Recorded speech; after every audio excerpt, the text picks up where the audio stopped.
Hi there, everyone. Let's talk some hockey. It's an NHL algorithm recap for Sunday's games from October 24th, 2021. Boy, oh boy, oh boy, do I have a lot to talk about in this video. I cannot stress how important it is that I found a massive error in this file and it has been corrected, and it is huge, huge, huge, huge. I can't believe we made it this far in the season with this error in the file. I'll explain to you what it was and how we have fixed it.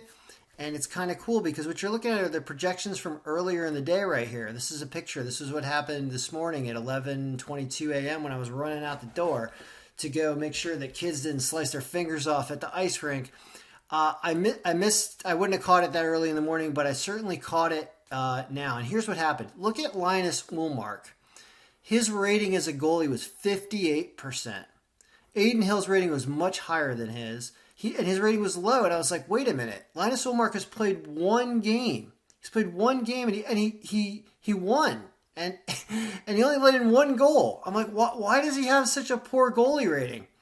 Well, he has such a poor goal rating because of what we were doing in the goalie stats. We were in this goals against average area.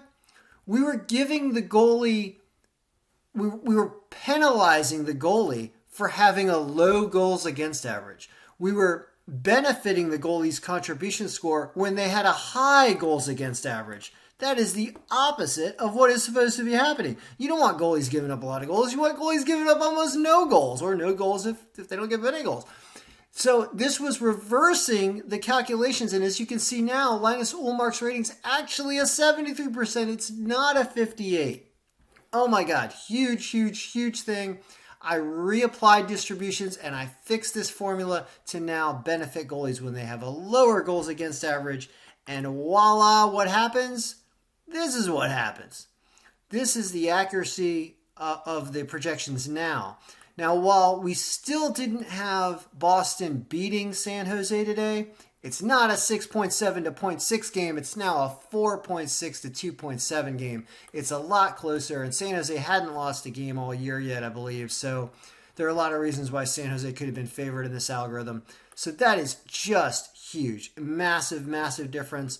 I mean, look at what happens here. Minnesota's still supposed to beat Nashville. They don't. But here's the thing. These two goalies, these are the first game of the season for both of these goalies. So these goalie strengths are actually related to the other goalie. So this is Suarez.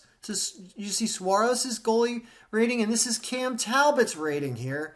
So no, it doesn't matter. These goalies hadn't played at all, so we should have really just thrown this projection out because we didn't have any data anyway. And what happens? Detroit wins, puts up 6 goals, beats Chicago as an underdog. And right now the Islanders are winning 2-0 with like 4 or 5 minutes left in this game. Let's cross our fingers and hope that that holds on because that's our second underdog of the day. And this doesn't look that bad anymore. And another thing you can see over here in this Boston-San Jose game is we need to start paying attention to the streak, this part over here.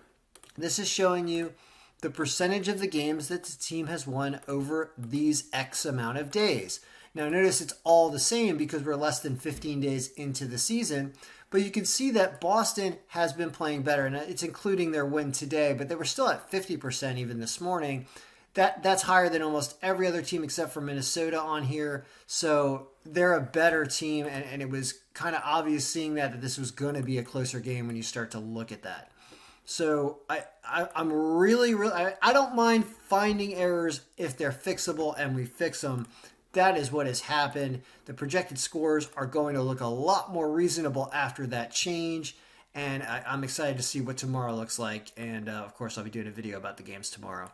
But I mean, all around an okay day. Like I said, tough with these goaltenders that we didn't know. This is fantastic right here. And the Islanders winning this game. We thought we were going to be a lot more goals here, so I'll kind of check that out and figure out why that happened. But it still looks like an Islanders underdog win on the road.